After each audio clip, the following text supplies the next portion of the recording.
Well, the first 9 years, it was only local people. For the 10th anniversary season, we decided to try a touring group. It was a very large puppet show with a medieval theme, showing some things like sacrifice. It had like a Christian thing with sacrifice in it and stuff. And it was a fantastic show. And we just grew it from there. From NCPR, welcome to Northwards. People, ideas, and conversations from and about Northern New York, Vermont, and beyond. I'm Mitch Tyke. Support for the Northwards podcast comes from the J.C. Steiniger and M.E. McDonald Charitable Fund at Adirondack Community Foundation in support of the Adirondack Community Foundation, building stronger Adirondack communities. What's the weirdest place you've ever had to do a conference call in your many, many years in radio management? Milwaukee. Just broadly. I stole that joke. That was actually from Friends. Oh, okay. There's an episode of Friends. It's like a first season. God help me. There's a first season episode, which people will know as the Blackout episode, which is I remember that. Probably my favorite episode of Friends. Okay. I'm not the Friends aficionado that my wife is, but I was a fan like the first few seasons. Mm-hmm. They're sitting around in the dark in the living room in Rachel and Monica's apartment. Right. And they're asking each other, where's the weirdest place you've done it? And Phoebe's answer was Milwaukee. That's a good bet. Yeah. I like Phoebe. Yeah. I watched Friends in high school for the first time. My girlfriend at the time was obsessed with it and just became like the thing that I got her every Christmas or whatever on DVD or whatever. Yeah. So by the end of our relationship, she had the whole box set, and then she broke up with me. Maybe that's what she was trying to get out of me the entire time. She's like, if I keep stringing this nerd along. Should I be concerned? Because I know Gretchen owns the full 10 seasons on DVD. Well, but we're still together. That's yeah, nice. she stayed with you after she got those 10 sets. We were more at the time, more of a Mad About You. Is that the one with Paul Reiser? Paul Reiser, exactly. And Helen Hunt. Helen Hunt, that's right. Never really watched it. I saw the commercials for it. It was very much targeted, sort of directly at young couples like us at the time. So not me. I would not have been the target demographic. You would have been like 14. Did I watch any? I don't know if I really watched any sitcoms when I was younger. At the time that Mad About You would have been on in its prime. I was still very much in my Simpsons phase, and that's most of the TV that I watched. I mean, I watched a lot of TV. Cowabunga, man. I realize it's dude, but I was. I'm trying to think if there was any like live action show that really caught my attention. The Facts of Life. No, I didn't watch The Facts of Life. You know what's weird? That was on before you were born. Man. Well, yeah, but of course they had reruns on TV Land and Nick at Night. Oh, this is true. Yeah, it's occurring to me now that I watched The Brady Bunch a lot, and I don't know why. Nobody else in my family liked The Brady Bunch. I didn't like The Brady Bunch. Well, for good reason, because it's not good. But I watched a lot of it, and I don't know what about it captivated me so. There is a certain school of thought that I am now inventing. Please that do. Says we love the sitcoms that were on at just the right time in the afternoon or evening that Right. we would have had nothing else going on, and thus this is what we watched. It was definitely just that. That is why I watched Gilligan's Island when I was probably the same age, because it was on Channel 45 in Baltimore. And you were just home from school, your parents were home or whatever. In the afternoon. It was before dinner. Yeah. It was after I didn't do my homework. And and yeah, I would have been just home from school, baseball practice or whatever. And look, there's Gilligan's Island. I've never seen 1 second of Gilligan's Island. Really? Not one. Yeah. Am I missing anything? Not really. Same tier of quality as the Brady Bunch? Yeah, so I think Gilligan's Island has the same ability. For people that watch Gilligan's Island, there are like a bunch of lines that we will repeat to each other in the same way that maybe Brady Bunch fans would talk about pork chops and applesauce or whatever. And it might not even be a Brady Bunch line. Well, what's the line from Gilligan's Island? Well, there's ah, ooh, ninny poo. The height of comedy. It is definitely the height of comedy. And they were trapped on that island for how many seasons?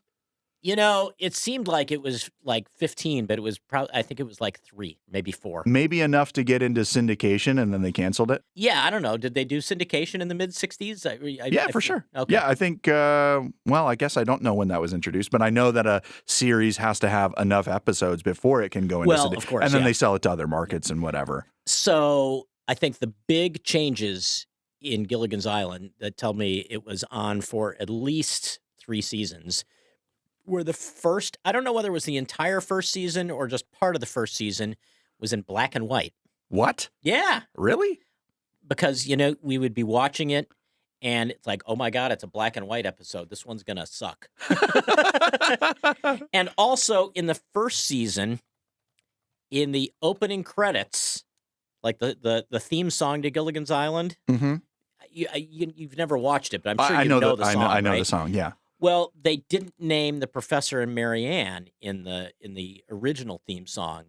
It was, and the rest are here on Gilligan's Isle. And then in subsequent seasons, it was the Professor and Mary Ann here on Gilligan's Isle. Because instead of being featured performers, they were bumped up to starring roles. Yes, exactly.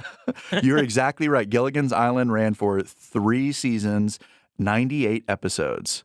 All 36 episodes of the first season were filmed in black and white and were later colorized for syndication. Oh, that's interesting. Huh.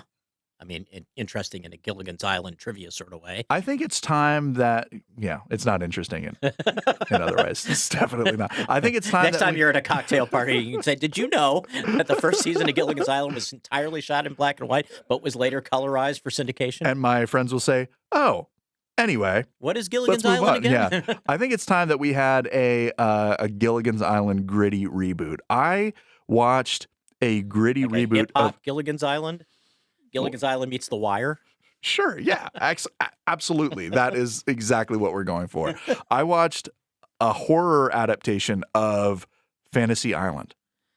Oh, I remember that they made that. Yeah, and Fantasy Island is another show I've never seen a second of. I know, like, I know that, and that's all but I've never actually really seen that clip. It was just a thing that my parents said, and so I picked up. You really were not missing. You know, it was really, so are you familiar with The Love Boat? The Love Boat. Yes, that. I know that. So The Love Boat was on at 9 o'clock, and Fantasy Island was on at 10 o'clock. They were both Aaron Spelling shows. They were both the same show. They were just different settings. Like The Love Boat took place on a boat. Right. Fantasy Island took place on an island. And canonically, are they in the same universe? Like, is one a spinoff of the other? I don't know whether Fantasy Island was a spin-off of The Love Boat or it was just sort of whether Aaron Spelling breathed life into both at the same time, but it was very much of the late 70s. In the horror version of Fantasy Island, it's kind of a monkey's paw sort of situation. Like, whatever thing that you wish for, there's like a dark undercurrent to it, and then you die. That's probably not in the show, That's right? actually kind of the way life works. Kind of. That was not in the show. No, people didn't typically die on Fantasy Island. Typically, or Except ever? for the viewers. And that was just our souls. Okay, so who are we talking to on this week's Northwards? As far as I know, Joe Liotta has not been either on the Love Boat or to Fantasy Island.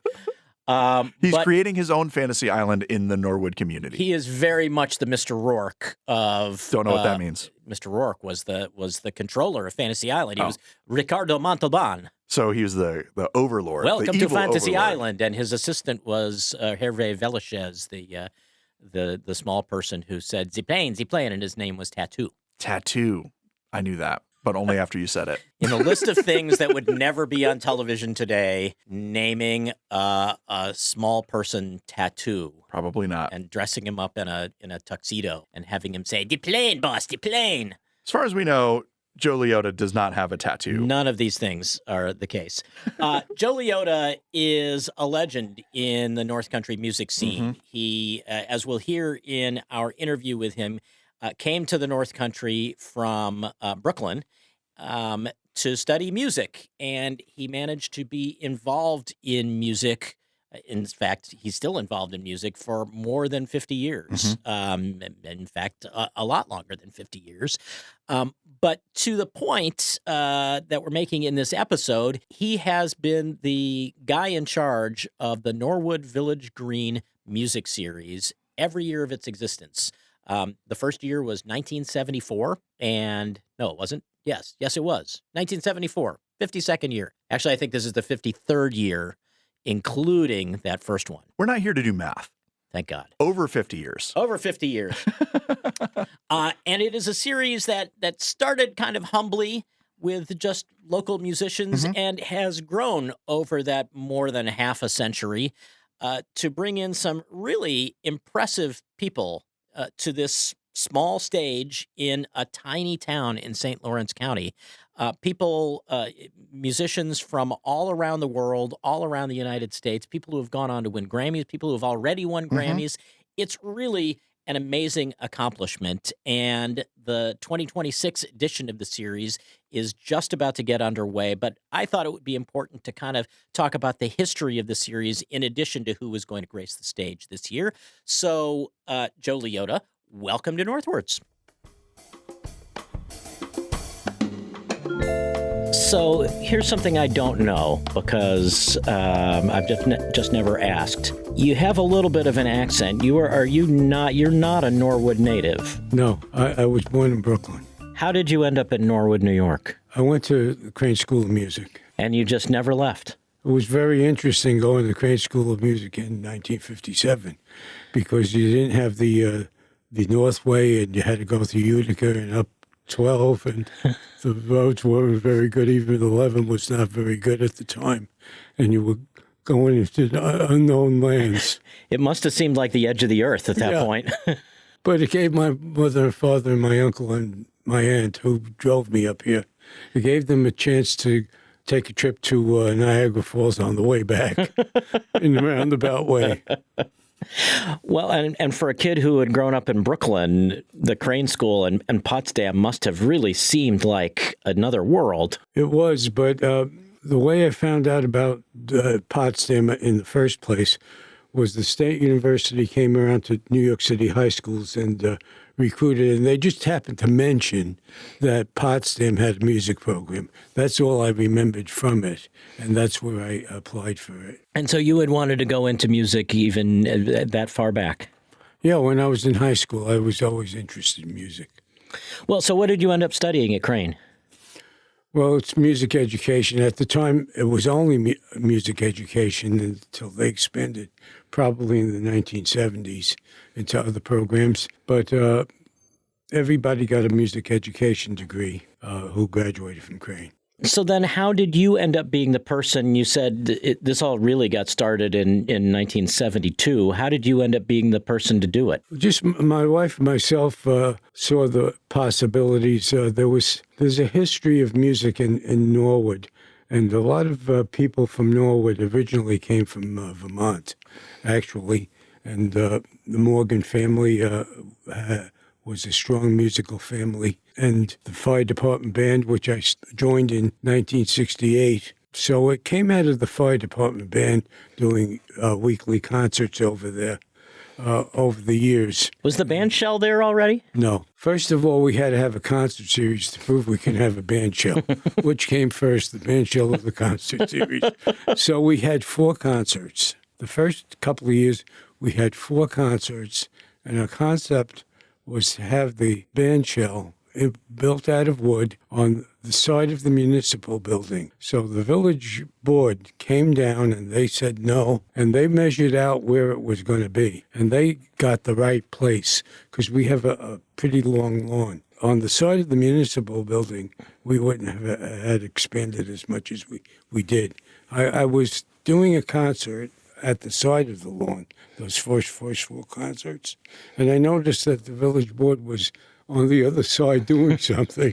So I went over to find out what they were doing. They were measuring things off and telling me this, if we're going to do it, it's going to be here.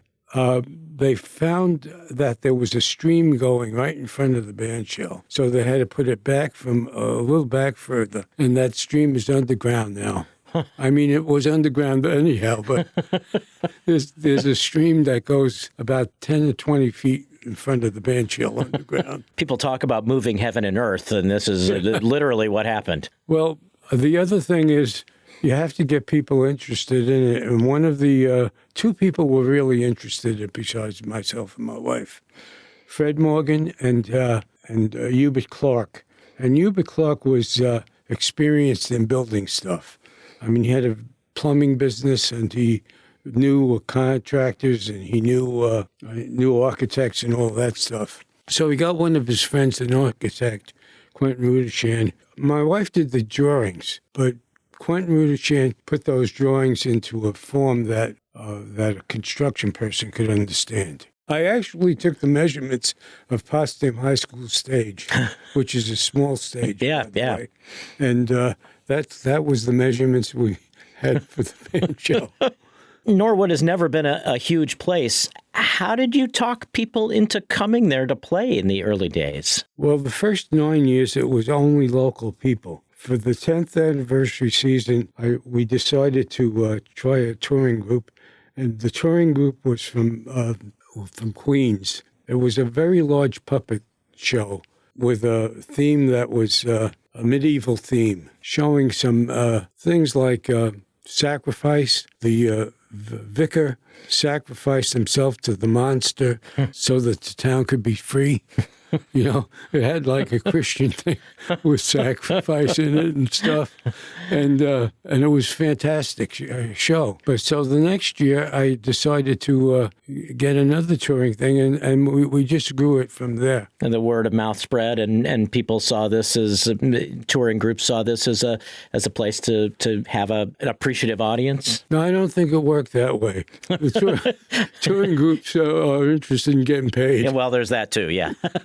Yeah, but over the years we've had hundreds of touring groups, and I could say this: almost all of them have enjoyed performing there, and we've had no hassles with the performances. I mean, I may have one or two isolated incidents, but the performing groups have enjoyed doing it. Yeah. I know that. You know, I had a feel for that. I want to ask about, I think this was before the series started, but one of my coworkers said you told him that you were once set to see Johnny Cash play a concert in what's now the Potsdam Public Library. Is that true? Yeah, it is true. It's not the Potsdam Public Library. Well, it's part of the Potsdam Civic Center had an auditorium there that was converted into the library. Right. And it had a stage. And so Johnny Cash was going to play there, and he stopped. He was staying at the Albion Hotel, which is on Elm Street, just before Market Street. It doesn't exist anymore. It's a parking lot now.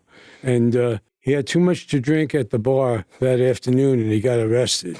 And so basically, he stayed at the brand new Potsdam Raymondville jail until he sobered up, and then he did the concert. He did the concert. I did not go to that concert.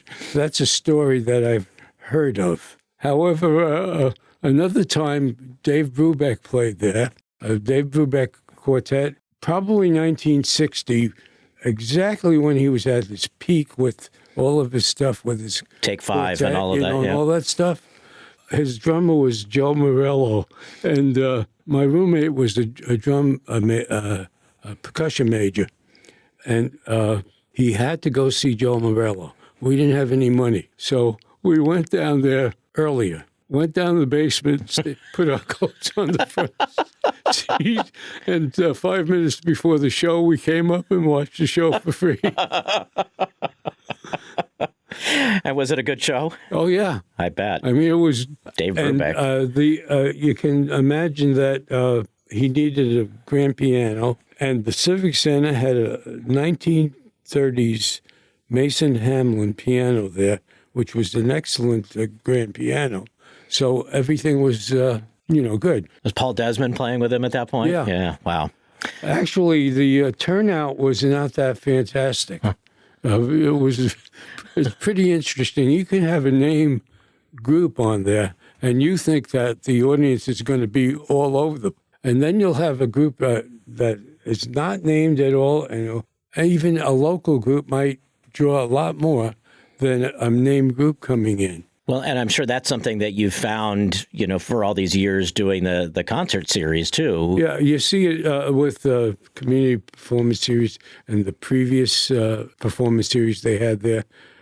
You put a name up there, and it sometimes doesn't do as much as your local groups. Yeah.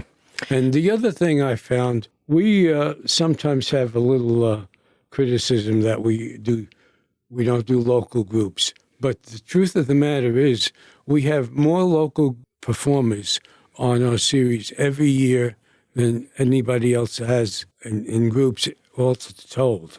We have larger groups, and and so basically we keep a balance of it. Even though my schedule doesn't say that, we might have more touring groups on it than local groups, but man for man, we have a lot of local people play. And I say that our local talent doesn't take a back seat to our other talents. Although I always try to get on our concert series some very special people that we don't have. For example, this year I have Howard Levy. Now, there's not a harmonica player locally or statewide or anything that has done more for the harmonica than Howard Levy. A couple of years ago, we had Michael Cleveland, fantastic fiddle player. Even though we have great fiddle players right here, he's just above and beyond that. So we try to get, and another person I have on the concert series this year is a guy from Mali who actually is now an American citizen and teaches at in the music department at the New England Conservatory, and that's Bala Coyote. Bala Coyote is a specialist in the balafon, and he is also a National Heritage Medal winner. When he came to us years ago, he was not a United States citizen, and he was just traveling into the United States, as a touring person. Right. How would you explain for people who don't know what a balafon is? What is a balafon? It's an ancient instrument that is kind of like a xylophone in a way, and that's about the easiest way to explain it. Something like a Xylophone or a marimba. A marimba right. kind of a thing. And his family owns what is considered the oldest balafon that exists. And it's like 1,000 years old. He doesn't tour with that, I No, assume. he doesn't. It's a museum piece. Not an airline in the world that has enough liability coverage to transport that. We've been pretty lucky getting some excellent African performers like the Burkina Faso ensemble, 6 drummers and 4 female dancers, 4 male dancers, and 2 drummers. Wow. And Burkina Faso, when the agent called me interested in doing this, he was touring the group in Canada. I said, well, where's Burkina Faso? I didn't know that country at all. Central Africa. He says it was the Upper Volta. It used to be the Upper Volta. For them to come to the United States from Canada, they were touring Canada, we had to get a special permit from the federal government. So we went through our congressman, and they were going to do something in Maine, too, Bates College. So the congressman from Maine worked on it, too. And we didn't even know they were going to be performed until 3 days before. Wow. And so they did their Bates College, drove over here, and did ours. They were exhausted before they even got here. I bet. And so it was one of the great concerts. Ellen Rocco came down to the concert. She was impressed by it, but we had to provide them with a meal. So my wife researched what to do. So what she did is she found a peanut stew, which was in their kind of culture in a way. So she made a peanut stew, and we got bread from Italian bread from the bakery in Norwood, and Coca-Cola. And then I got them all kinds of washcloths and stuff so they can at least wash up, because we couldn't provide them with. They didn't even stay overnight. Wow. They drove back to Montreal, the same night, So we went over to St. Philip's after the concert, and they washed up and downstairs in the restrooms, and then had this meal and got on their vans and left. Well, and I imagine if there was culture shock when you came to the North Country from Brooklyn in the 50s, I can only imagine what it would be like to come from Burkina Faso to see Norwood.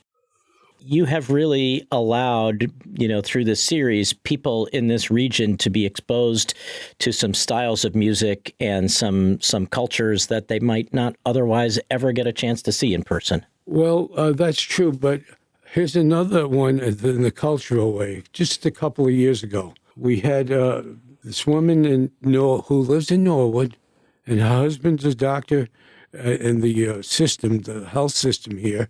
She's from Bangladesh, fantastic cook too. So I put her on a program, and then a person on that same program took lessons. She took lessons from this guy's father. And they were both on the program. So basically, after the program, we all went over to her house and had a meal. Oh, my gosh. And then a couple of years after that, and just maybe 2 years ago, we had her organize Bangladesh people, dances and all that stuff. And Bangladesh was in a political turmoil at the time. And so that became part of the program. And so it was a big celebration of Bangladesh music, and it came out of the local people. She said that when she first came here, there was only about 2 or 3 Bangladesh people in the whole area. Now there's a whole community. Here's another thing. A priest that we had, who was in Canton too, Father Chuck, he was in that audience. And I know Father Chuck, I played in his churches for years. I never knew this. His grandfather was a missionary, and he went to Bangladesh, and one of his missionary things was to drill wells and for water and all that stuff. And so Father Chuck goes to Bangladesh once every couple of years, and I never knew that at all, and I knew the guy for years. So when he went just a year ago, and they dedicated some church there, or some well or something, because of his work over there, his grandfather's work over there, and Father Chuck was, part of that ceremony. Wow. So you mentioned a couple of the shows on the schedule this year. We should mention what the theme is for the season. Everybody could wave the American flag for the Declaration of Independence. I took a different approach. Our theme is celebrating the 250th anniversary of the Declaration of Independence, with an emphasis on American bluegrass and fiddling, with other uniquely American genres, jazz and Americana. So we have some great fiddling and bluegrass and some great jazz on this program. And we're ending up with a bluegrass festival, and Bob Heller is going to get the local people to do that, just like we did the jazz festival for the benefit of the North Country Public Radio. So on this, we start out with Gretchen Kohler and Daniel Kelly. Everybody knows them, and everybody knows their fiddling and traditions thing. Then we're going over to the Gibson Brothers, that's another story. The Gibson Brothers I have had on my concert series since they were 16 years old. Then I have them every other year, because I can't have them every year. And so, but you list them, and this is really, I think, a fair way to describe them as the North Country's gift to the world of bluegrass. I made that up. Well, it's true. Yeah. And so interestingly enough, they're going to be on a Thursday night in June 25th. And 4 days later, on June 28th, I'm having Tony Trishka's Earl Jam, which is a tribute to Earl Scruggs. And it uses Earl Scruggs jams that were never recorded. And basically, it was he has on that recording, among the people on the recording are the Gibson brothers, Molly Tuttle, Michael Cleveland, Sam Bush, Dylan, Ronnie McCrory, Sister Stady, Seal Drivers, and Lee Gibson. Okay, so what's happening is Lee Gibson toured with him this past spring. So on Sunday, Lee Gibson is going to be with Tony Trischka. So Lee is going to be performing with us on Thursday night and Sunday night too. That's great. I kind of said, geez, I don't know about this. But then I says, when people come to the Gibson Brothers concert, I'm saying, come on back on Sunday night, you'll hear Lee again. And then later on in the summer, in the Americana thing, I'm having a group called the Millhouse Rounders, and it's two Crane alumni, Scott Hopkins and Dylan Perillo, and two others, and it has the fiddle in there too. So that's the broad brush on the fiddling and bluegrass. Well, and then you mentioned Howard Levy is going to be here, and Put him in the jazz category. Yeah, unrivaled harmonica work. Yeah, he took the diatonic harmonica and actually made it a chromatic harmonica, and plus other stuff. It's a matter of how he breathes and how he uses his mouth and all of that stuff. But he also plays piano too. So his Howard Levy 4 on July 19th is a jazz group, but it's all original compositions. And he plays piano there, and he plays harmonica too, and not at the same time. But he puts the microphone almost in his mouth, the way he plays it. So on the jazz thing, we're going to start out with an interesting combination. Sherry's the one with Paul Myers and Brian Mellick. Now, Sherry is born in Israel, and she grew up in Israel and was educated in Israel, but she does the American Songbook in a very innovative way. Paul Myers, as everybody knows, is one of the great guitar players. He happens to be a graduate of Potsdam High School, and after he did all things all over the world, he kind of semi-retired, but not really, to Hanover Falls over here. And Brian Mellick is a hand percussionist. We've had Brian on several other things before. So that's the start of my jazz. The second jazz thing we're doing is with John Fedchuk and the All-Star Big Band. I had John before with his quintet, but John has been nominated for two Grammys for his arrangements. He's a great arranger, a great jazz trombone player, and he has the John Fedchuk Big Band, which is elite jazz ensemble. And then we're having the Five Dots, which everybody knows from around here. Has some great musicians in it, great local musicians. I'm hoping we can have the Five Dots in the studio here sometime, because they're really pretty great. And then, let's see. You've got Larry Ham and the... Larry, it's interesting about Larry and Tom Melito. They've done concerts for us in the past, but they're also two Crane graduates. When Renee Fleming was a student at Crane, Larry Ham was her accompanist for all of the jazz. When they moved to New York City after they graduated, he still did a lot of stuff for them. And then Renee did a jazz album, and the record company wanted to use somebody that was well known, so they used somebody else. Well, I talked to Larry about it. He wasn't too happy. I bet he was not. But Larry comes up with something every couple of years, and Allie Ryerson is a great jazz flute player. And she, picture this. It's all flute players playing big band music, bass flutes and everything. It's with a rhythm section. So imagine a big band of all flute players. It's hard to imagine a big band of all flute players. But I guess we'll see. Well, we won't see that. It'll be Al. She'll be with this quartet. All right. So that's themes, and then the other stuff that we have on the local thing, they're into Americana too. I'll say that Northbound and Spring Solstice is an Americana kind of thing, especially Spring Solstice. Yeah, I'm looking at String Solstice, and these are some pretty well-known local musicians. Right. And I say about Northbound, stellar musicians who were an integral part of the series over the years. So these guys have all played on the series quite a bit. And especially Andy Van Dyne, who is my technical director, and he's been my technical director from about 1980 on.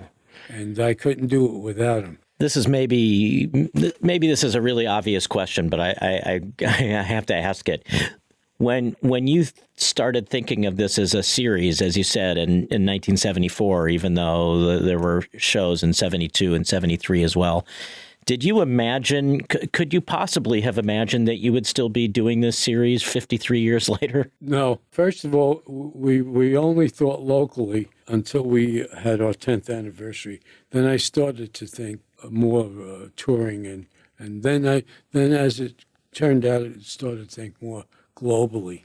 So is there one musician or group that you have always wanted to be part of this series, but you still haven't gotten? Oh, that's kind of interesting. One of the things, and I made a decision on this, I want, a couple of years ago, Susie Boggess and, name escapes me right now, were doing a thing together. That's what some of these performers do nowadays.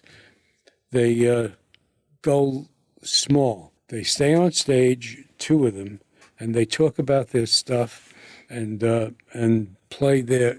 They play each other's music. Each other's music. Okay, so I've had Susie Boggess, and I've had Kathy Mattea's husband, John Vesner. And so basically I thought it was going to be easy. I'll call up John Vesner and tell him to tell Kathy, and all that stuff. It didn't work out, and so we never had them.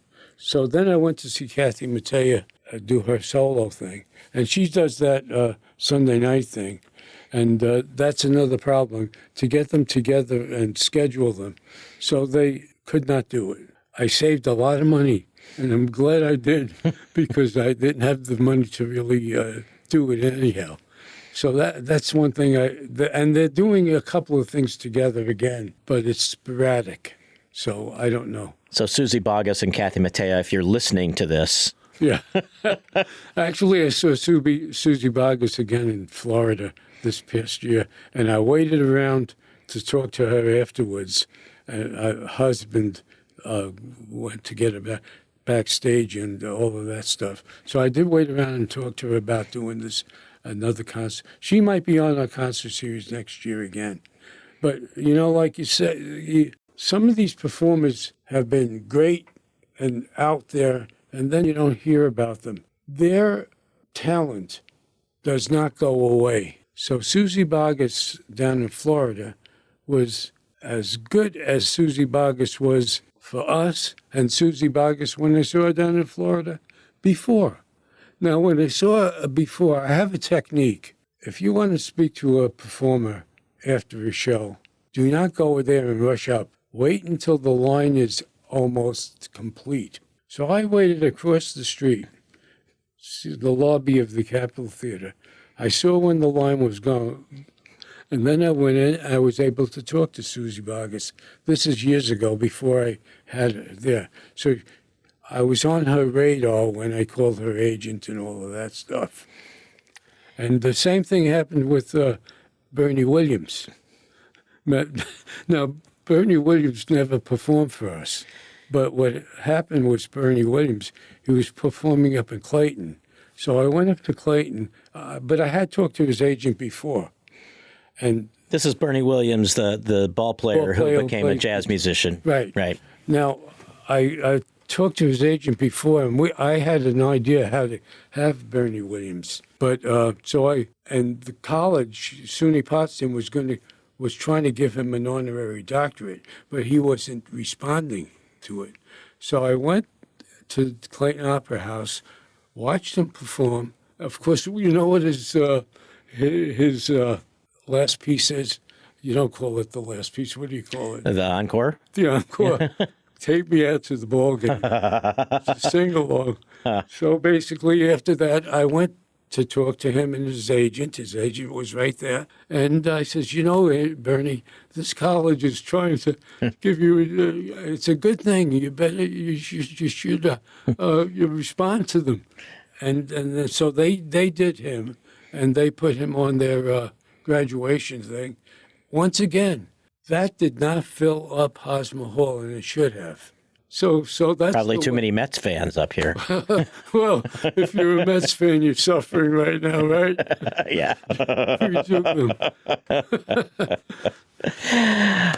Well, Joe Liotta, I will say we're so happy that you're throwing out the first pitch here, and best to you on an amazing 53rd season. Well, the final thing I wanted to say is I'm going to be 87 years old, and I'm having trouble getting around now.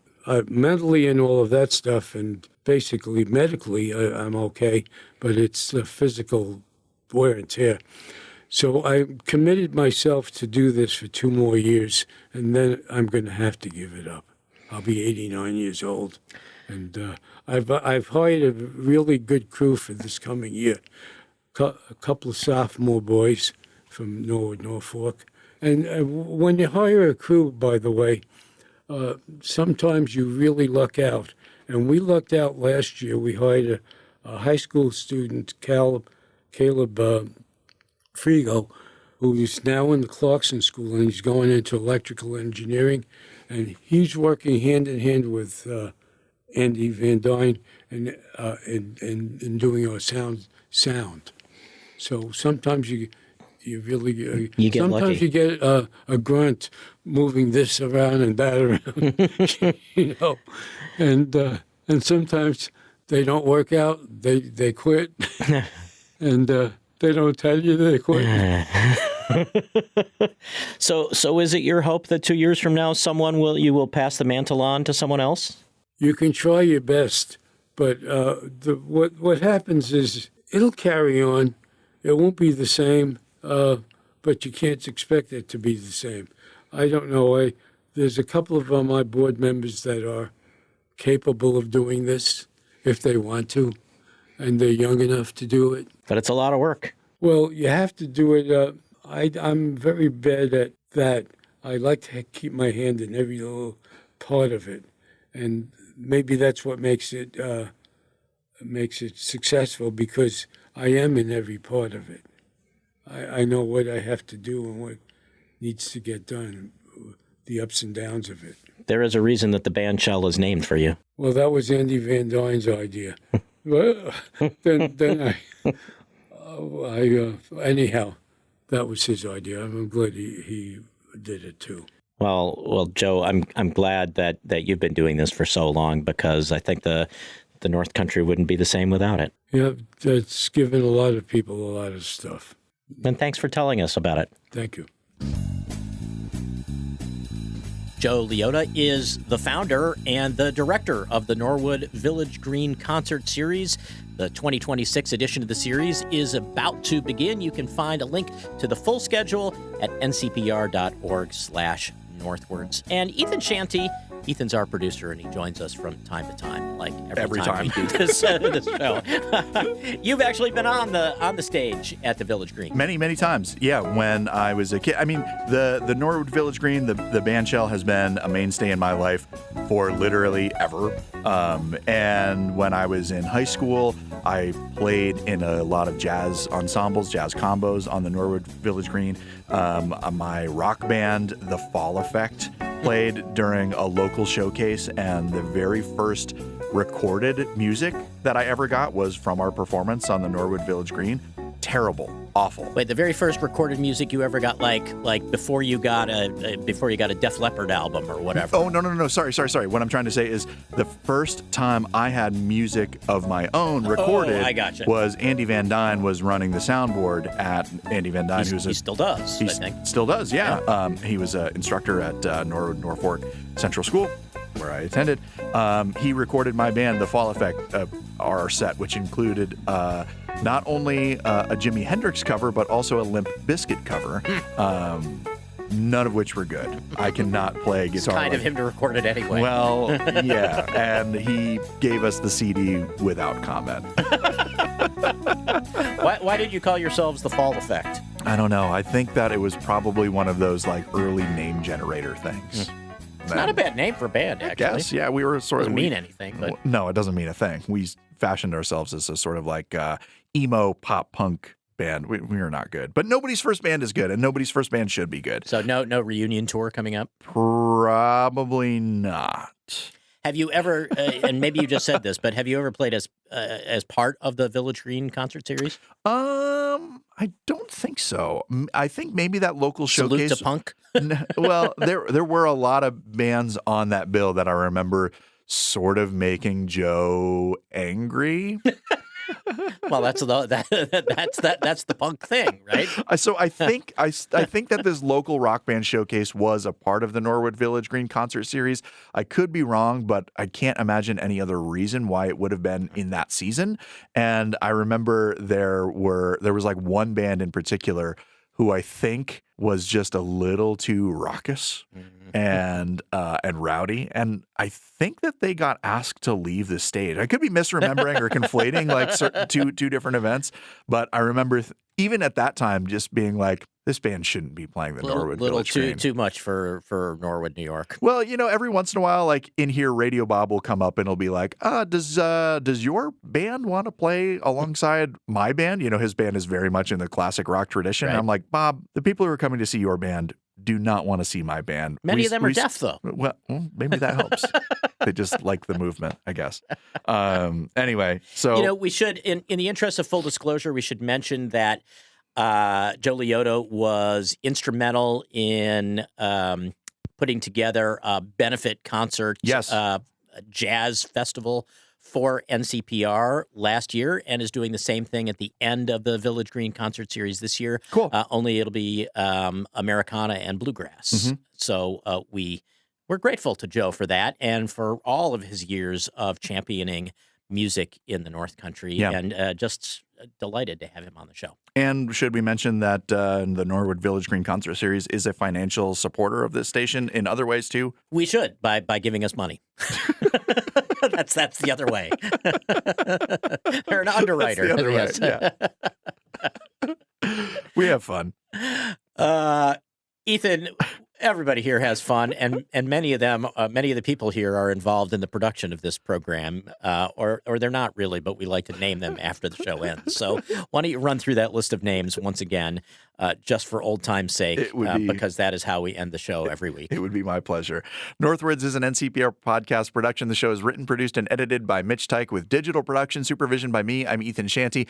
Bill Hanel is our Director of Digital Services. Anna Williams-Bergen is our Digital Project Specialist. And our theme music is by the Wickmore Jazz Trio of Plattsburgh. I can't believe I got it right this time without having to do an edit on it. To find out more about this show and to make now I'm messing up. And to make to be like Joe Liotta in the Norwood Village Green concert series and make a financial contribution to NCPR. There you go. You can visit ncpr.org/northwards. This is NCPR North Country Public Radio. I am Ricardo Montalban, and you are sitting on rich Corinthian leather. The plane.